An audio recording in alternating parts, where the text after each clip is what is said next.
ఆంధ్రప్రదేశ్కి good news చెప్పింది కేంద్ర ప్రభుత్వం. కేంద్ర కేబినెట్ కీలక నిర్ణయం తీసుకుంది.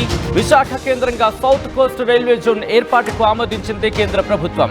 పోస్ట్ ఫ్యాక్టో అప్రూవల్ ఇచ్చింది కేంద్రం. వాల్తేరు డివిజన్ పేరుని విశాఖ డివిజన్గా మార్చింది.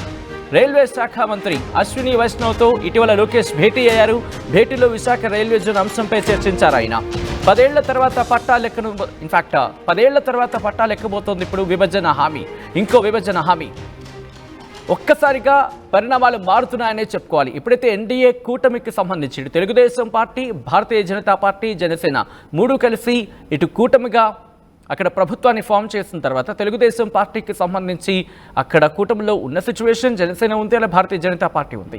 ఈ నేపథ్యంలో విభజన హామీలకు సంబంధించి ఒక్కసారిగా పాజిటివ్ వైబా అంటే కనుక అటువంటి మాటే వినిపిస్తోంది. సో ఈ నేపథ్యంలో రీసెంట్గా లోకేష్, ఆంధ్రప్రదేశ్ మంత్రి లోకేష్ ఇటు కేంద్ర మంత్రి అశ్విని వైష్ణవ్ని కలిశారు. అశ్విని వైష్ణవ్తో భేటీ అయ్యారు. ఈ భేటీలో కేంద్ర విమానయాన శాఖ మంత్రి రామ్మోహన్ నాయుడు కూడా మనం చూడొచ్చు.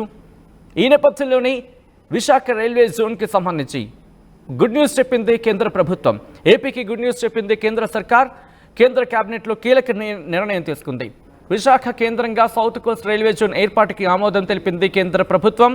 పోస్ట్ ఫ్యాక్టో అప్రూవల్ ఇచ్చింది కేంద్రం. వాల్తేరు డివిజన్ పేరు విశాఖ డివిజన్గా మార్చింది.